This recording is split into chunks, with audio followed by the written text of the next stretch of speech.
코로나19 확진자가 다녀간 곳들이 소독이 끝난 뒤에도 사람들이 찾지 않아 어려움을 겪고 있습니다. 막연한 감염 걱정을 줄여야 할 시점입니다. 인천 지역 도시재생 사업 예산 집행률이 38%로 전국에서 최저를 기록하고 있는데요. 제대로 진행될지 걱정이 들고 있습니다. 인천의 기후 위기를 인식하고 이에 대응할 것을 촉구하는 시민단체가 출범했습니다. 국회의원 선거를 앞두고 한국 매니페스토 실천본부와 LG 헬로비전이 매니페스토 운동에 함께하기도 했습니다.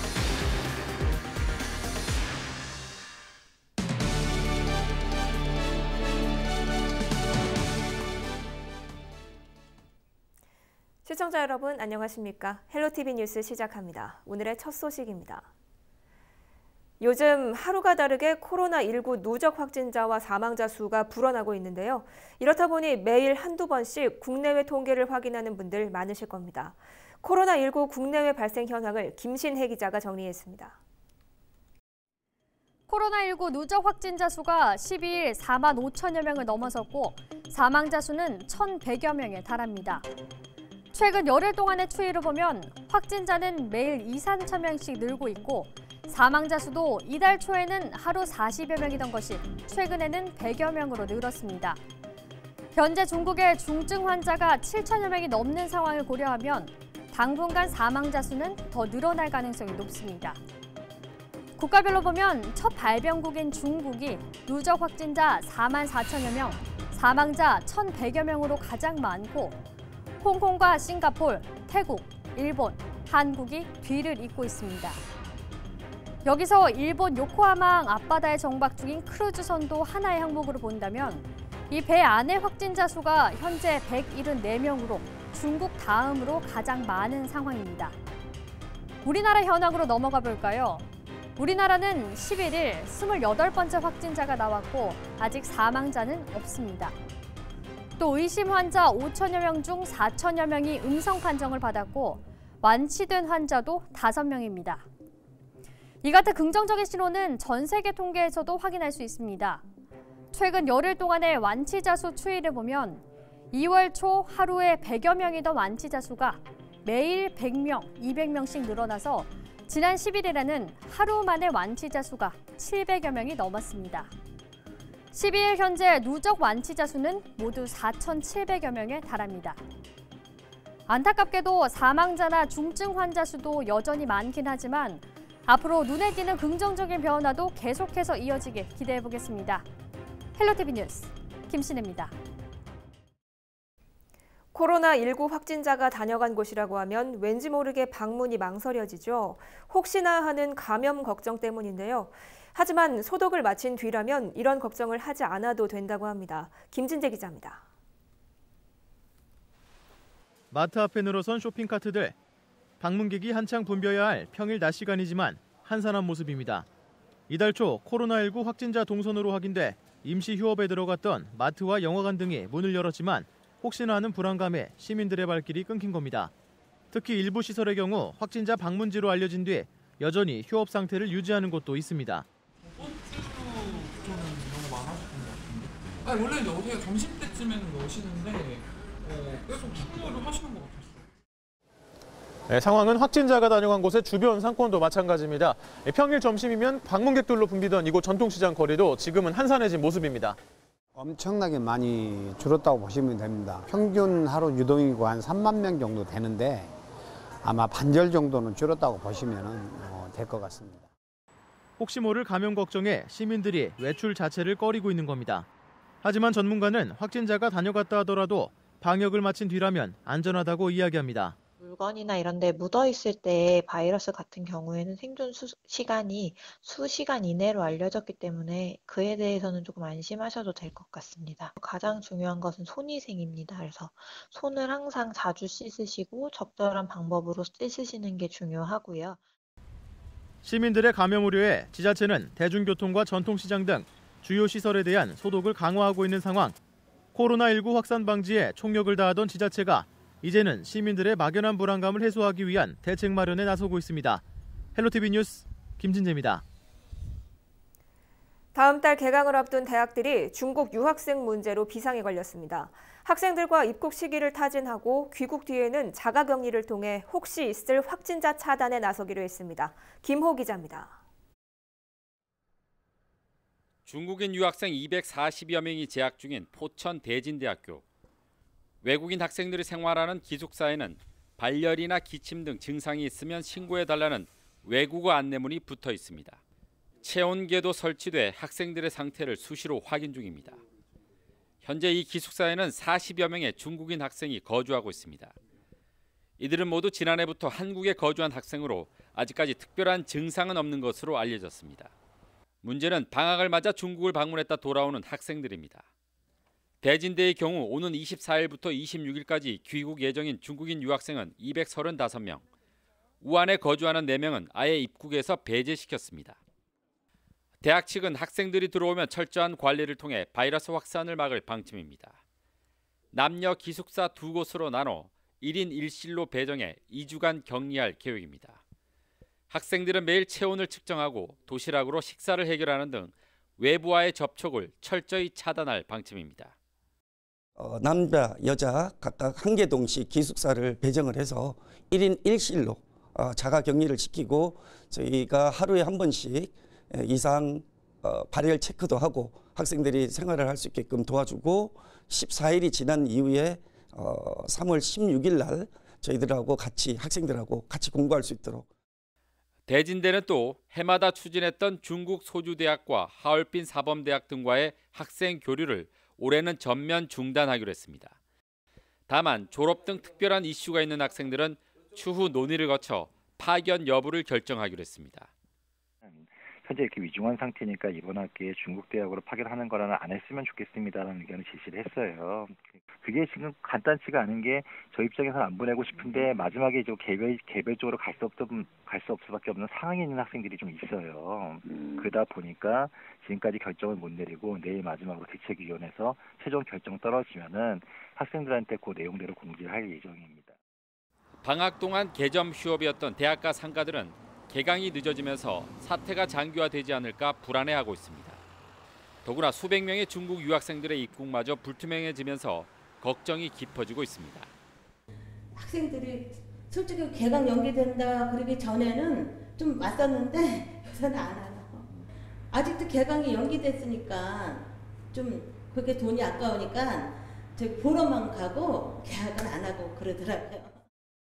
네, 평소에는 많이 와요. 근데 이제 지금은 코로나 때문에 대학교도 2주 연기가 됐고요. 그래서 매장에 지장이 좀 생길 것 같기도 하고 중국 유학생들도 지금 안 들어오고 하니까 좀 많이 힘들 것 같아요. 경기 북부에는 대진대와 신안대 등의 500여 명의 중국 유학생이 재학 중인 것으로 알려졌습니다.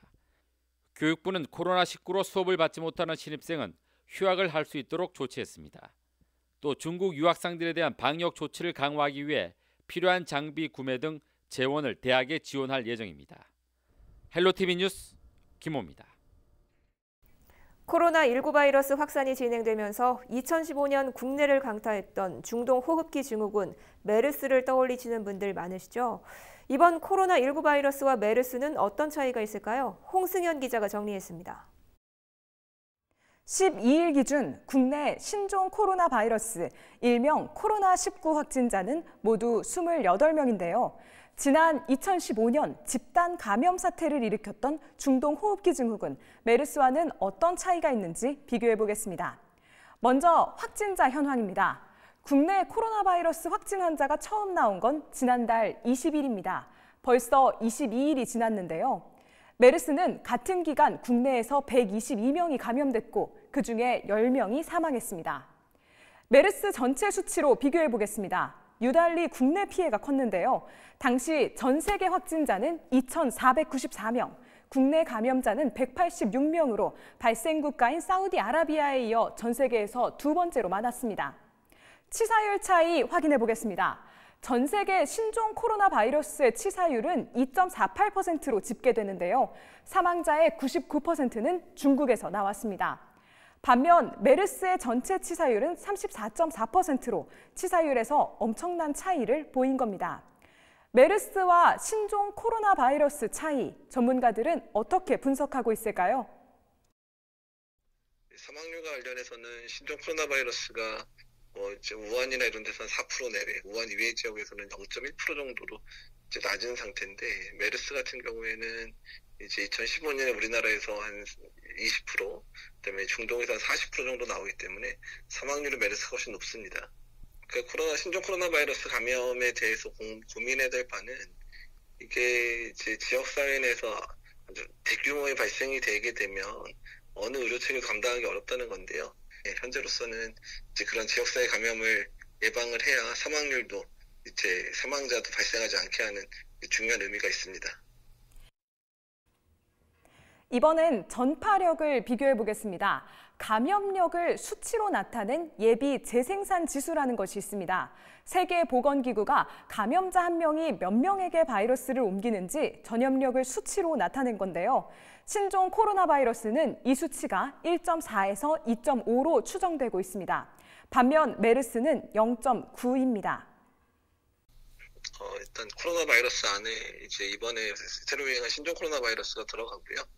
메르스도 코로나 바이러스 일종이긴 합니다. 근데 이제 메르스의 전파 양상은 주로 병원에서 집단 발병하는 형태를 많이 했고, 지역사회 내에 감염은 거의 없었고요. 근데 지금 신종 코로나 바이러스는 지역사회 내에서도 사람 전파가 가능한 바이러스여서 전파력 면에서는 신종 코로나 바이러스가 좀 더 전파가 잘 되는 양상으로 보이고, 전파력과 관련된 중요한 특징이 있는데요. 전문가들은 사스, 메르스, 신종 코로나 바이러스 같은 바이러스가 치사율과 전파력이 반비례하는 특징을 가지고 있다고 말하는데요. 치사율이 높으면 상대적으로 전파력이 낮고, 반대로 치사율이 낮으면 전파력이 높아지는 경향을 보인다는 겁니다. 그렇기 때문에 치사율이 높았던 메르스가 신종 코로나 바이러스보다 지역사회 전파력은 더 낮은 것이죠. 반면 보완해야 할 점은 여전히 남았습니다. 메르스는 중동에서 발생했기 때문에 많지 않은 중동 입국자를 체크하기 쉬웠는데요. 지금은 신종 코로나의 진원지인 중국에서 하루에도 수천 명이 들어오고, 홍콩, 태국, 일본, 싱가포르 등 우리와 밀접한 나라 입국자도 적지 않은 상황입니다. 입국 방지 등 관리 방면에서 일정 부분 한계를 드러내고 있는 건데요. 메르스 이후 학습 효과는 컸지만 여전히 코로나 바이러스 상태는 현재 진행형입니다. 과도한 공포감 대신 감염 전파를 막기 위한 개개인의 차분한 대응이 필요해 보입니다. 헬로티비 뉴스 홍승현입니다. 코로나19라는 위기 속에서도 지역 저소득층 이웃을 위한 도움의 손길은 끊이지 않고 있습니다. 경기도 옥외광고협회 김포시 지부와 김포시 가구연합회는 코로나19로 피해가 커지는 상황에서 지역 취약계층을 위해 써달라며 김포복지재단에 각각 500만 원과 300만 원을 기부했습니다.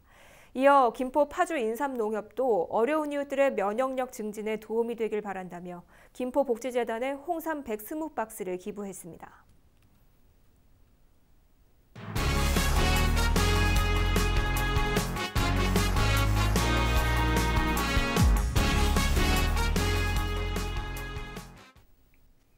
정부에서 추진하고 있는 도시재생 뉴딜 사업의 중간 점검 결과가 지난달 발표됐는데요. 인천 지역의 사업 성적이 전국 최하위로 나타났습니다. 국토부는 인천 도시재생 예산의 실제 집행률이 38%로 전국에서 최저를 기록했다고 밝혔습니다. 이는 80% 이상의 집행률을 기록한 충남과 전남 등에 비해서 크게 떨어지는 수준입니다. 국토부는 부진한 지역의 사업들에 대해서는 지난달 말까지 대책을 세우도록 했고, 올해 신규 사업을 선정할 때 평가 성적을 반영한다는 계획입니다. 현재 도시재생 뉴딜 사업은 전국 284곳의 지역에서 추진하고 있습니다. 낙후된 원도심과 오래된 도시의 활기를 되찾는 데 그 의미가 있는 게 바로 도시재생 뉴딜 사업입니다. 앞서 보신 것처럼 국토부가 점검에 나섰는데 인천의 성적이 좋지 못한 상황입니다. 어떻게 된 일인지 취재기자와 짚어보겠습니다. 스튜디오에 이정하 기자 나와 있습니다. 네, 이 기자, 도시재생 뉴딜 사업 추진이 인천에서 도통 쉽지가 않은 상황인 것 같은데 어떤 상황입니까? 네, 맞습니다. 인천 전체가 도시재생 뉴딜 사업 분야에서 다소 부진을 겪고 있는 모습입니다. 정부의 국책 사업인 도시재생 뉴딜 사업은 재건축, 재개발 등을 포함하는 단순한 도시 정비 사업과는 반대로 기존의 모습과 형태를 유지하면서 도심의 환경이나 주민 생활 여건을 개선하는 사업을 말합니다. 지속적으로 인구가 감소하고 주거 환경이 노후화돼 된 쇠락한 도시를 지역 주민이 직접 나서서 재정비를 한다는데 그 의미가 있는데요. 국토부는 이런 도시재생 뉴딜 사업에 대해서 지난해 12월까지 전국에서 모두 284곳을 대상 지역으로 선정을 했고요. 이 가운데 95개 사업을 착공했습니다. 그런데 예산 실집행 실적을 좀 보면요. 충남, 전남 등 5개의 시도는 실집행률이 80%를 초과한 반면 부산, 대구, 인천 등은 예산 집행률이 60% 이하에 그쳤습니다. 그중에서도 인천은 38% 수준으로 꼴찌입니다. 큰 격차로 전국에서도 이 꼴찌인데 이유를 좀 짚어보면요. 첫 번째는 일단 예산 집행이 다른 지역보다 저조했다는 건데 네. 이 재건축을 한다든지 이런 사업의 하드웨어적인 부분이 좀 미흡했던 겁니다. 그리고 두 번째는 주민들이 진짜 원하는 것을 찾지 못했다. 또 지역에서 맞는 도시재생이 진짜 바람직한 그림이나 모델을 아직 찾지 못했다는 점도 약점으로 꼽힙니다. 인천 도시재생 뉴딜 사업 부진의 원인, 손민호 인천시 의원과 이야기 나눠봤습니다. 도시재생 특별위원회 심의가 이제 통과가 되면서 예산이 그때 내려왔어요. 그게 이제 작년 19년 8월, 9월 이때쯤 예산이 내려왔거든요. 그러니까 그때 예산을 집행하기에는 너무 시간적으로 촉박한 면도 있었고 아무래도 예산을 쓰려면은 그 예산은 뭐 커뮤니티 센터를 짓는다든지 주차장을 확보한다든지 뭐 이제 이런 건데 지금은 그런 것을 하는 것도 중요하지만 주민들하고 의사소통 계속하면서 정말 주민들이 원하는 게 뭔가를 캐치하는 것이 더 중요하고. 네, 도시재생 뉴딜 사업 생각처럼 만만치가 않다는 게 전문가들의 입장인데요. 네. 어쨌든 평가가 전국 꼴찌라고 하니까 올해나 내년까지도 이 사업에 좋지 않은 영향을 끼칠까 우려가 되는데 어떻습니까? 네, 맞습니다. 상당히 우려가 되는 상황입니다. 국토부는 추진 사업과 사업 실적이 우수한 지자체에는 인센티브를 부여하기로 했고요. 그렇지 못한 부진한 지역에는 페널티를 부과하기로 했습니다. 특히 실집행률이 60% 미만인 시, 군구에 대해서는 지난달 말까지 만회 대책을 국토부에 마련하라 이렇게 주문을 했었고요. 다음 달 종합평가로 결과가 나옵니다. 결과에 따라 올해 신규 사업 선정에서도 배제될 방침이라서 인천은 어쨌든 지금 상황이나 분위기가 좋지 못합니다. 네, 지난해부터 이정아 기자가 계양구의 도시재생 뉴딜 사업에 대해서 계속해서 취재를 해왔는데요. 계양구는 어땠습니까? 네, 계양구는 인천에서도 다른 지역보다 앞서서 뉴딜 사업을 추진했던 지역 가운데 한 곳입니다. 지금도 효성동을 비롯해 일대 3곳이 뉴딜 사업이 추진 중이거나 추진될 예정이기도 한데요. 계양구 효성동 일대 11만 2천여 제곱미터의 규모고요. 과거 1960년대 부평 수출입단지의 배후 주거단지로 생겼습니다. 이후 일대의 주택이 급격하게 늘어나면서 골목길 위주의 도로망이 형성이 됐고요. 20년 이상 된 건물이 전체 60%나 차지합니다. 안전성도 사실 장담을 할 수가 없고요. 애초에 뭐 주차장이나 공원, 뭐 체육시설 이런 주민 인프라 시설들이 들어설 공간이 사실은 없었습니다. 단순히 환경 정비만 하고 여기서 끝나는 게 아니라 마을을 활성화해야 한다는데 그 뜻이 모아져야 되는데 아직 그런 지점들이 협의점을 다소 찾지 못한 것으로 보입니다. 그렇군요. 그럼 계양 지역의 도시재생 뉴딜 사업 앞으로 어떤 방향으로 흘러갈까요? 네, 올해는 일단 예산 집행률을 최대한으로 끌어올리는 게 관건입니다. 효성마을의 도시재생 뉴딜 사업은 오는 2022년까지 200억 원 가까이 투입이 될 예정인데요. 얼마나 실질적 집행이 될 수 있느냐에 좀 주목을 해야 될 것 같습니다. 기초 기반 시설이 들어서고 또 국공유지를 활용한 주민 커뮤니티 공간이 조성이 될 예정이고요. 또 오래된 연립주택을 LH와 연계해서 임대주택으로 추진하는 등 주거 환경이 개선될 예정입니다. 행정기관의 주도로 이어졌던 주민의 공감을 얻지 못했던 도시재생들은 결국 성공하기가 조금 힘들었다는 다른 지역의 선례에서도 좀 볼 수가 있는데요. 지역별 주민의 특성에 맞게 맞춤형 재생 방안을 찾는 게 급선무일 겁니다. 올해 평가가 좋지 못했기 때문에 더욱더 이제 좀 분발을 해야 하는 상황인데요. 계양구 효성마을의 도시재생을 지자체와 함께 또 추진을 하고 있는 지역 주민에게 올해 마을의 계획들 함께 들어봤습니다. 조금 시간이 걸리는 거더라고. 진행을 안 하는 게 아니라 최종적으로는 한꺼번에 다 나가겠죠. 한 70-80%가 땅 사는 게 많이 들어가니까 돈의 문제에 대해서만 그 집행이 안 돼가지고 예산 집행률이 저조한 거지. 나름대로 주민 공모 사업 진행하고 있고요. 주민들이 이제 제안해가지고 어떤 사업을 하겠다. 그리고 예산 예정해가지고 지금 공모 사업 접수하고 있습니다. 네, 알겠습니다. 올해 인천 지역의 도시재생 뉴딜 사업 개항구까지 어떻게 진행될지 지켜보도록 하겠습니다. 지금까지 이정하 기자였습니다. 수고하셨습니다.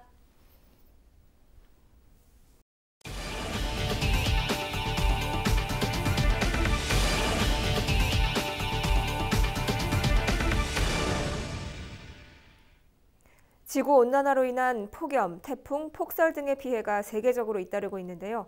지역사회가 기후 위기를 인식하고 이에 대응할 것을 촉구하는 시민단체가 출범했습니다. 배상민 기자입니다.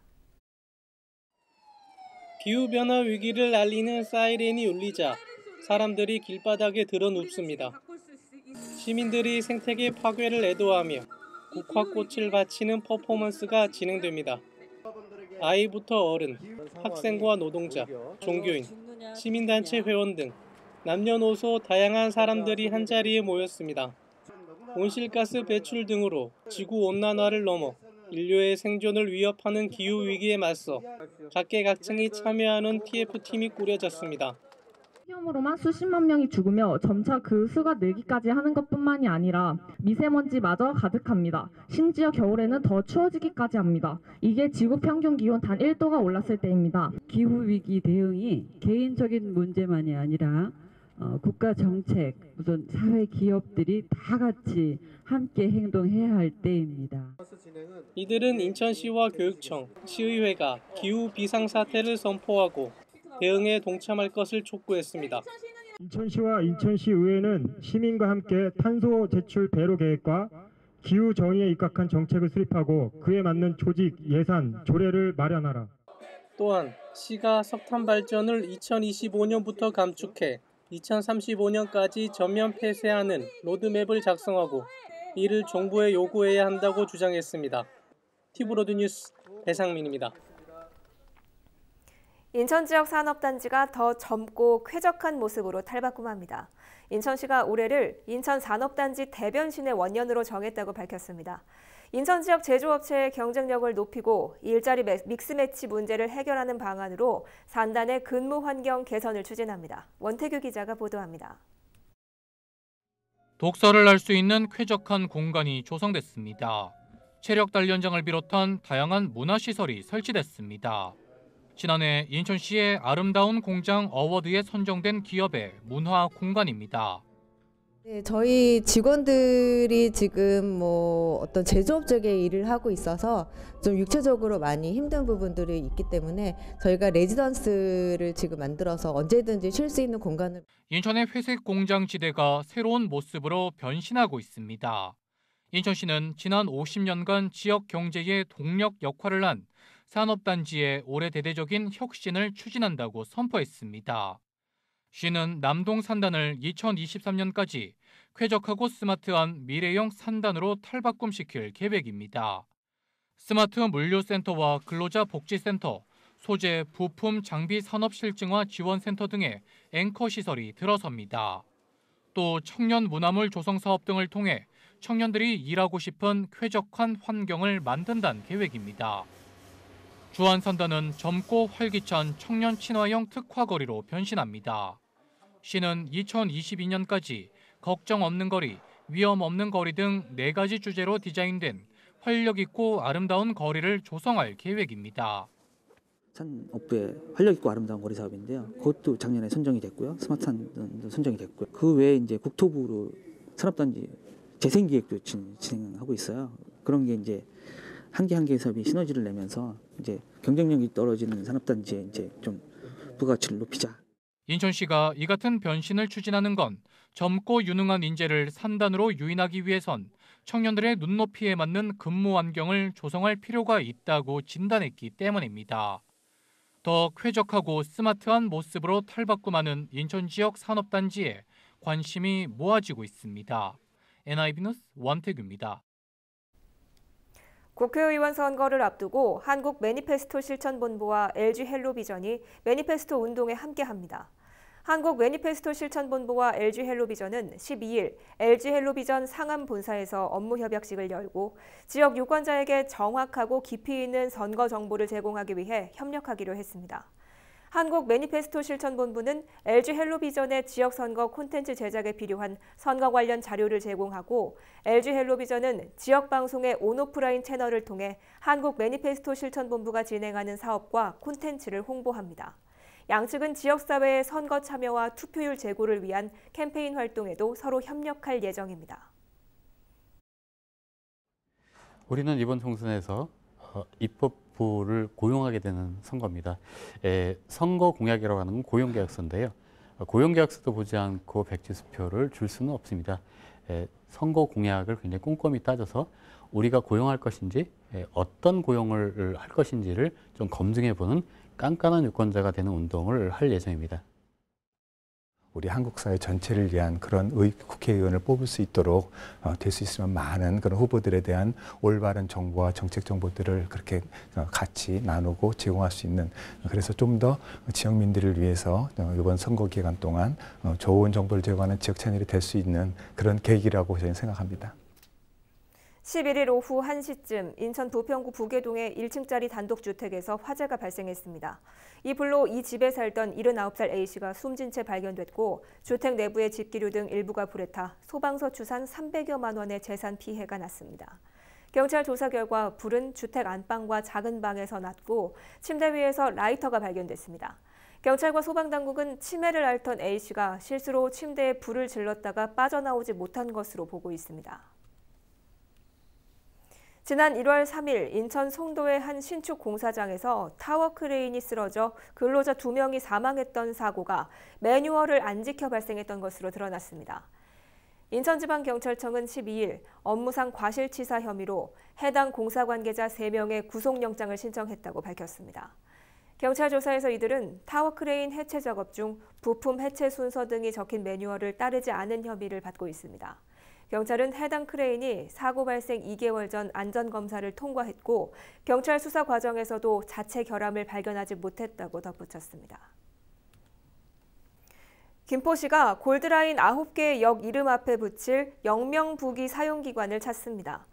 영명부기가 가능한 업체는 역사 반경 약 1km 이내에 있는 공익기관이나 시민들에게 안내가 필요한 다중이용시설입니다. 김포시는 14일부터 입찰 공고를 내고 3월 3일까지 신청서를 받을 예정인데요. 최고 가격으로 입찰한 업체를 역별로 선정한 후 3년 동안 해당 역사 영명판이나 노선도에 안내 표지를 사용하게 할 예정입니다.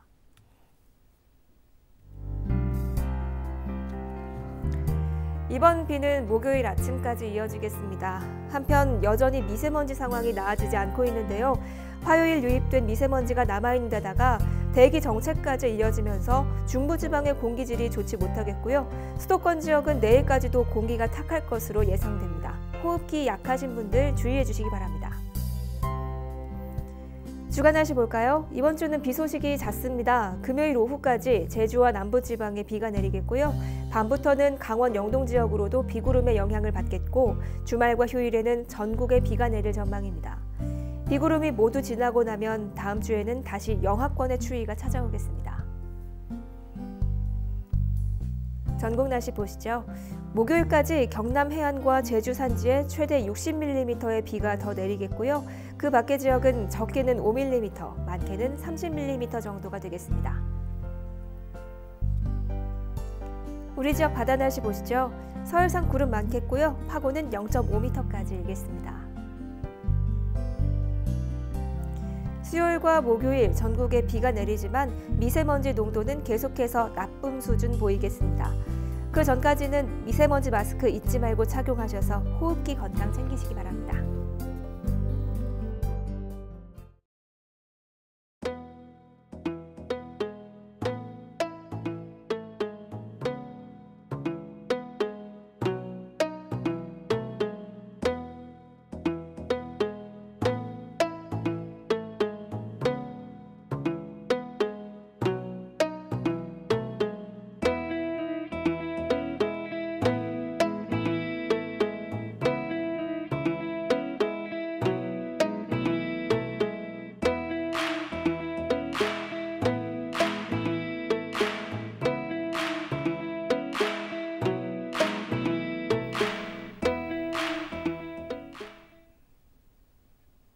오늘 준비한 소식은 여기까지입니다. 저희는 언제나 지역 주민 여러분 곁에 있겠습니다. 시청해주신 여러분 고맙습니다.